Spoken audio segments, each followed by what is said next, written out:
Welcome back बच्चों। अभी जो मेटलर्जी हमारा टॉपिक तो कंप्लीट हो गया है, ठीक है। कुछ पर्टिकुलर मेटल्स के बारे में मैं तुम लोग को स्पेशल केसेस जो है मैं वो बताने वाला हूँ, कैसे हम लोग उस मेटल को एक्सट्रैक्ट करते हैं फ्रॉम द बिगिनिंग प्रोसेस, ठीक है। तो 6-7 मेटल्स के बारे में हम लोग यहाँ स्टडी करेंगे और जिसमें हम लोग उसके सारे एक्सट्रैक्शन मेथड्स को ओवरऑल एक ओवरव्यू देखेंगे कि कैसे हो रहा है, ताकि तुमको बहुत क्लियर हो जाए कि एक्चुअली मेटलर्जी में एक्सट्रैक्शन प्रोसेस हम लोग कैसे करते हैं, ठीक है। तो let's start with aluminium. Aluminium जो है उसका अगर हम लोग बोलेंगे कि भाई ओर के फॉर्म में कैसे पाया जाता है, तो that is bauxite. Formula is Al2O3.XH2O। Generally x का वैल्यू 0 से 2 के बीच में रहता है, ठीक है। तो बॉक्साइट जो है ना वो दो टाइप का होता है, one is red bauxite, the second is white bauxite. Red bauxite में मेनली देखो इंप्योरिटी Fe2O3 और SiO2 दोनों रहता है, ठीक है। बट मेनली रेड बॉक्साइट में इंप्योरिटी रहेगा Fe2O3, व्हाइट बॉक्साइट में इंप्योरिटी रहेगा SiO2। शायद एनसीईआरटी में अगर देखोगे तो एनसीईआरटी में टाइटेनियम ऑक्साइड भी as a impurity in case of red oxide दिया हुआ है, चेक कर लेना, ठीक है। नाउ ये जो बॉक्साइट है, ठीक है, इससे हम लोग को बेसिकली मिल रहा है Al2 इंप्योर, जो Al2O3 है वो हमारे पास मिल रहा है, ठीक है। इंप्योर Al2O3 को ना कंसंट्रेट करने के लिए हम लोग 3 मेथड यूज करते हैं। अगर रेड बॉक्साइट है तो हम लोग यूज करेंगे bears process and Hall's process. अगर व्हाइट बॉक्साइट है तो हम लोग यूज करेंगे सरपेक्स प्रोसेस, ठीक है। इंप्योर Al2O3 को कंसंट्रेट करने के बाद हम लोग को मिल जाएगा प्योर Al2O3। बेसिकली यहां लीचिंग प्रोसेस कर रहे हैं हम लोग, ठीक है। उससे हम लोग को मिल जाएगा प्योर Al2O3। अब देख रहे हो ये ऑक्साइड ऑफ एल्युमिनियम है, तो ऑक्साइड ऑफ एल्युमिनियम से हम लोग को एल्युमिनियम निकालना है, मतलब रिडक्शन करना पड़ेगा। तो हम लोग रिडक्शन ऑफ Al2O3 करेंगे, जिस प्रोसेस को बोलेंगे हॉल्स-हेराल्ड प्रोसेस, ठीक है। उससे हम लोग को मिल गया एल्युमिनियम इंप्योर। फिर हम लोग फर्दर उसका रिफाइनिंग कर देंगे यूजिंग हुप्स प्रोसेस और हम लोग को मिल जाएगा प्योर एल्युमिनियम। तो बेसिकली ये एक चार्ट है जिससे हम लोग को पता चला कि एल्युमिनियम का रिफाइनिंग हम लोग कैसे करते हैं, ठीक है।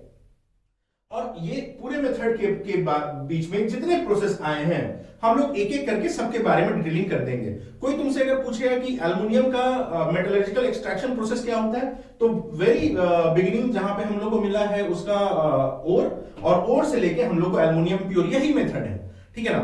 अब इसमें इस बीच में जितने मेथड्स अप्लाइड हैं, वो सारे एक्सट्रैक्शन मेथड जो अप्लाइड हैं वो सारे मेथड्स को एक एक करके हम लोग देख लेते हैं। So let's start with bears process. Bears process क्या होगा? कंसंट्रेशन ऑफ ओर करने के लिए। तो एज वी नो Al2O3 रहेगा, Fe2O3 रहेगा, SiO2 रहेगा, ये दोनों सॉलिड फॉर्म में है, ठीक है। कॉन्सेंट्रेटेड NaOH से लीच करो at 500 kelvin temperature and 35 bar pressure, ठीक है। तो तुमको क्या मिलेगा? तुमको यहां पे मिलेगा कि Fe2O3 रिएक्ट नहीं करेगा, तो तुम्हें मिल गया है सॉलिड Fe2O3 जो अलग हो चुका है, ठीक है। And you will gate NaLO2 मिल जाएगा, Na2SiO3 मिल जाएगा। ये दोनों एक्वस कंडीशन में है, तुम इसको सेपरेट आउट कर दिए, ठीक है। पानी डाल के फिर तुम उसको फिल्टर कर लो। फिल्टर करोगे तो again you will gate complex AlOH minus का, ठीक है। फिर इसमें इसको थोड़ा सा एसिडिक मीडियम कर दो या फिर CO2 के साथ बबल कर दो, पढ़ चुके हो तुम लोग GIC में ये सब reaction.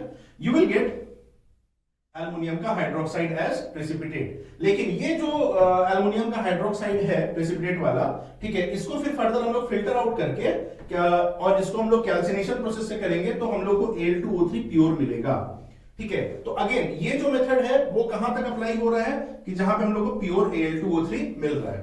Similarly halls process. Hall process में क्या होता है कि हम लोग instead of leaching with NaOH हम लोग इसको फ्यूज करेंगे Na2CO3 के साथ, ठीक है। The reaction involves Al2O3, Na2CO3 के साथ हम लोग फ्यूज किए, हम लोग को मिल गया कॉम्प्लेक्स NaLO2, ठीक है। फर्दर फिर पानी डालो और फिल्टर आउट करो, CO2 एज अ गैस निकल जाएगा। Again you will get AlOH minus complex, तो मिल गया। फिर तो सेम मेथड है, ऐड CO2 गैस या फिर थोड़ा सा HCl डाल दो, यू विल गेट एल्युमिनियम का हाइड्रोक्साइड एज प्रेसिपिटेट। फिल्टर कर दो, कैल्सिनेशन कर दो, you will gate Al2O3 pure, ठीक है। तो ये जो दो मेथड था, ये था for Bayer's process, red bauxite के लिए Bayer's process and Hall's process. Coming next to Serpek's process and Hall Heroult process and Hoopes process. Next process is Serpek's process. Serpek's process में Al2O3 और SiO2 जो है, ठीक है, इसको very high temperature 2000 degree centigrade के आसपास ले जाते हैं। कार्बन N2 से ट्रीट करोगे, you know the reaction, ALN बनेगा, ठीक है, प्लस SiCO गैस बाहर निकल जाएगा। इस AlN को हाइड्रोलिसिस कर दो, you will get AlOH whole thrice plus ammonia gas बाहर निकल गया। अगेन ये जो बना इसका कैल्सिनेशन कर दो, you will get pure Al2O3। तो बेसिकली हम लोग देखें कि ये तीनों मेथड में हम लोग को प्योर Al2O3 जो चाहिए था वो हमको मिल गया है, ठीक है। Now coming to the next method, that is Hall Heroult's process. Hall Heroult process में ना कैथोड और एनोड बनाते हैं। ग्रेफाइट बिहेव्स एज एनोड, और ये जो वेसल है वो बनता है आयरन का जिसपे ग्रेफाइट का लाइनिंग है, ये ब्लैक वाला, ठीक है, and behaves as cathode. In fact ये कैथोड को ना जो ग्रेफाइट लाइनिंग है उसको टाइम टू टाइम चेंज करना पड़ता है क्योंकि उसके ऊपर डिपोजिशन हो जाता है, या बेसिकली बोलो कि CO2 में कन्वर्ट करके वो लाइनिंग बहुत थिन होने लगता है, ठीक है, इसलिए ये लाइनिंग को बार बार चेंज करना पड़ता है। क्या रिएक्शन होगा? तो एनोड, अच्छा एक चीज और उससे पहले जो ओवरऑल मिक्सचर लेते हैं ना, Al2O3 5%, Na3L F6 85% as a solvent behave करेगा। जेई में एक बार क्वेश्चन भी पूछा है, और इसमें हम लोग डालते हैं AlF3 5%, CaF2 5%। क्यों डाला जाता है ये सब? ताकि मेल्टिंग पॉइंट डिक्रीज कर जाए एंड कंडक्टिविटी इंक्रीज कर जाए, ठीक है। What are the reactions at anode? O2- 2 electron release किया, नेसेंट ऑक्सीजन तुम्हारा निकला जिसको हम लोग कार्बन से ट्रीट कर देंगे तो CO2 या फिर CO बन के बाहर निकल जाएगा। दिस इज द रीजन ये लाइनिंग को बार बार हम लोग को चेंज करना पड़ता है। Now coming to cathode, cathode में क्या रिएक्शन हो रहा होगा? Al3 प्लस 3 इलेक्ट्रॉन लेके तुम्हारा क्या मिल जाएगा? Al लिक्विड, और ये जो Al लिक्विड मिल रहा है यहाँ पे डिपॉजिट हो रहा है, दिस Al इज, जो लिक्विड मिल रहा है that is impure, not the purest one, ठीक है। फिर प्यूरिफिकेशन में आ जाओ। प्यूरिफिकेशन के लिए जो मेथड लगाते हैं that is hoops process.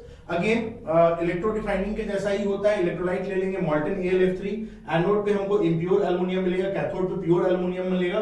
Reactions anode में Al से Al3+ 3 इलेक्ट्रॉन, कैथोड पे Al3+ वही 3 इलेक्ट्रॉन को एक्सेप्ट करके एल्युमिनियम बना रहा है।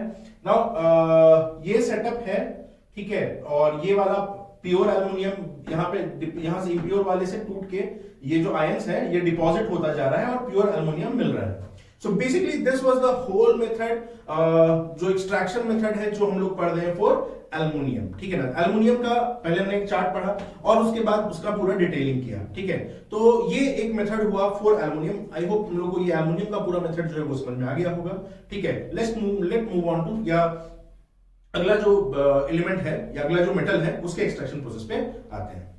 Okay, coming to the next element, दो कर रहे हैं हम लोग अभी, लेड के बारे में और टिन के बारे में। बहुत छोटा सा है ये दोनों। लेड क्या है कि भाई इसका जो ओर है दैट इज गैलेना PbS, ठीक है। PbS का 4th रोटेशन कर लो, सल्फाइड ओर्स के लिए स्पेशली था, याद करो, ठीक है। तो हमें मिल गया PbS, इसका रोस्टिंग कर दो, रोस्टिंग करने से मिल जाएगा PbO एंड SO2। अगेन यहाँ पे दो मेथड हो सकता है, एक तो है कि इसको रिड्यूस करने के लिए तुम कार्बन ऐड कर दो, कोक बेसिकली, ठीक है, तो तुमको Pb मिल जाएगा प्लस CO या CO2 मिलकर बाहर निकल जाएगा। दूसरा क्या है, ये सेल्फ रिडक्शन भी होता है, ये हम लोग पढ़ चुके हैं। सेल्फ रिडक्शन होगा तो PbO प्लस PbS बनेगा। अगेन फर्दर तुमको क्या मिल जाएगा, Pb pure plus SO2 gas जो है वो बाहर निकल जाएगा, ठीक है। So this was the metallurgy for lead. Tin के लिए आओ। टीन के लिए जो बेसिकली हम लोग बात करते हैं कि टीन का जो ओर है दैट इज कैसेराइट, उसको हम लोग कंसंट्रेट करते हैं थ्रू मैग्नेटिक सेपरेशन। एक बार मैग्नेटिक सेपरेशन से सेपरेट हो गया तो हम लोग को बेसिकली ये मिलेगा SnO2, SiO2, CuS and FeS, ठीक है। लो टेम्परेचर पे रोस्टिंग करने पे क्या होगा, तो CuS जो है O2 के साथ CuSO4 बना लिया, FeS जो है O2 के साथ FeSO4 बना लिया। तो हमारे पास जो वेसल है उसमें क्या क्या बचा हुआ है, SnO2 है, SiO2 है, और ये दोनों जो फॉर्म किया जो वाटर सॉल्युबल है, मतलब अगर हम इसमें वाटर डालेंगे तो ये डिसॉल्व कर जाएगा, ठीक है। तो हम लोग क्या किए फर्दर मेथड में कि वाटर ऐड किए, वाटर ऐड करने से ये CuSO4 एंड FeSO4 जो है वो डिसॉल्व हो गया।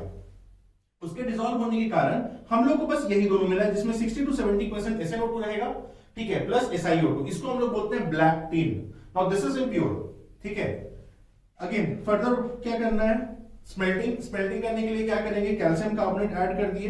कैल्शियम कार्बोनेट से क्या हुआ, calcium carbonate will break down into CaO plus CO2 जो गैस बन के बाहर निकल गया है।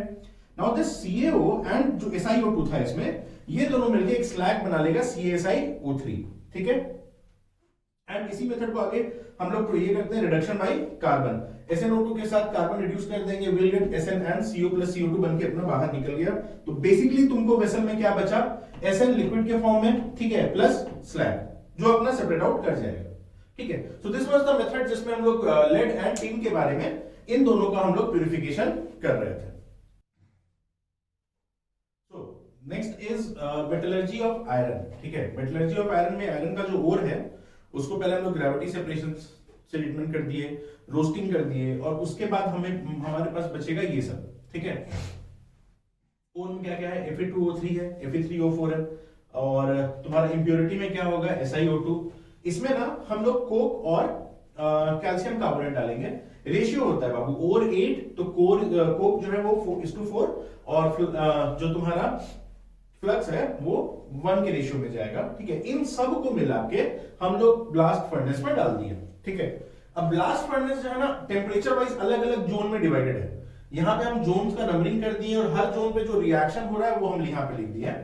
तो पहला है जहां पे टेम्परेचर 800 डिग्री के नीचे, बेसिकली 800, 850, 900 डिग्री तक भी रहता है। ठीक है, उसको बोलेंगे जोन ऑफ रिडक्शन। तो जोन ऑफ रिडक्शन में रिएक्शन क्या हो रहा है भाई, तुम्हारा Fe2O3 है, Fe3O4 है, ये दोनों रिएक्ट करेगा।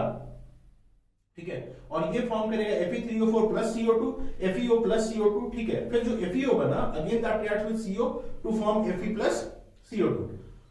सेकंड, उसके नीचे जो आओगे, ये रिएक्शन हुआ, अब यहां से नीचे आता जा रहा है, फिर नीचे आओगे तो जोन ऑफ डिकम्पोजिशन है, जो बेसिकली 800, 850 से लेके 1000 या 1100 डिग्री सेंटीग्रेड तक चलता है। किसी किसी किताब में तुमको ना 50-100 डिग्री सेंटीग्रेड का टेम्परेचर दिखेगा डिफरेंस, कोई दिक्कत नहीं है। ठीक है, सब चलेगा। तो सेकंड वाले में क्या रिएक्शन हो रहा है, तो कैल्शियम कार्बोनेट जो है that will break into CaO plus CO2। जो थर्ड है, third is zone of fusion. Zone of fusion का टेम्परेचर क्या है, 1000 से 1400 degree centigrade. Zone of fusion में क्या रिएक्शन हो रहा है, now CaO form react with SiO2 to form CaSiO3। ठीक है, एंड जो फोर्थ है, that is fourth is zone of combustion. Zone of combustion 1400 degree centigrade to 1800 degree centigrade पे होगा, जहां पे कंबशन हो रहा है कार्बन सॉलिड का, O2 के साथ CO बन रहा है, एंड जो FeO फॉर्म किया है, ठीक है, that reacts with carbon to form Fe plus CO। और ये जो Fe बन रहा है ना, ये बेसिकली पिग आयरन बन रहा है, और ये तुम्हारा स्लैग, ये जेई का पूछा हुआ क्वेश्चन है, दिस इज स्लैग CaSiO3। ठीक है, इधर से हम लोग हॉट O2 पास कर रहे थे, तो लास्ट में तुम्हारा यहाँ पे पिग आयरन डिपॉजिट हो जाएगा लिक्विड के फॉर्म में। पिग आयरन, पिग गंदा होता है ना, ठीक है, पिग्स, ठीक है ना, वैसे ही ये भी मतलब पिग आयरन सबसे गंदा आयरन है। ठीक है, it contains silica, phosphorus, sulphur, Mn and 2% 2 to 4% carbon रहता है। ठीक है, एंड स्लैग इज CaSiO3। तो दिस वाज ऑल अबाउट। हाँ, फिर हम लोग पिग आयरन का फर्दर ट्रीटमेंट करके रॉट आयरन और ये सब बनाया जाता है। ठीक है, वो आपके रीडिंग असाइनमेंट में दिया हुआ है। तो बेसिकली ये एक मेथड हुआ मेटलर्जी ऑफ आयरन का। आयरन के लिए जो हम लोग चैम्बर बनाते हैं, ठीक है, ब्लास्ट फर्नेस, उसका फर्दर ये रिएक्शन है। टेम्परेचर ध्यान में रखना, रिएक्शन ध्यान में रखना, क्योंकि एग्जाम में इससे question directly. Coming to metallurgy of zinc, zinc का और जेडेनस के फॉर्म में मिलेगा हम लोग को, तो सल्फाइड्स ऑफ जिंक, तो हम लोग उसका फ्लोटेशन कर देंगे and we will get ZnS. Further sulphide है तो कैल्सिनेशन और रोस्टिंग, हम लोग रोस्टिंग करेंगे, will get Zn oxide plus SO2 gas बनके बाहर निकल गया। जेडनो को रिड्यूस कर दो बाय कार्बन, कार्बन या कोक दोनों से कर सकते, CO से दोनों से कर सकते हो, उन दोनों में कार्बन जिंक के लिए ज्यादा बेटर रहता है। ठीक है, and will get zinc plus CO/CO2। सो ऐसे ही छोटा छोटा मेथड है। बेसिकली मुझे लगता है कि तुम लोग को थोड़ा सा मेटलर्जिकल प्रोसेस का आइडिया हुआ होगा कि कैसे किसी का भी हम लोग अगर मेटलर्जी कर रहे हैं तो कैसे हम लोग उसको बेसिकली पूरा एक्सट्रैक्शन का जो प्रोसेस है। ठीक है, go through the reading assignment once. ठीक है, एनसीईआरटी भी पढ़ लेना, एंड मेटलर्जी क्वेश्चन एग्जाम में छूटना नहीं चाहिए। ठीक है, चलो आज के क्लास के लिए इतना ही।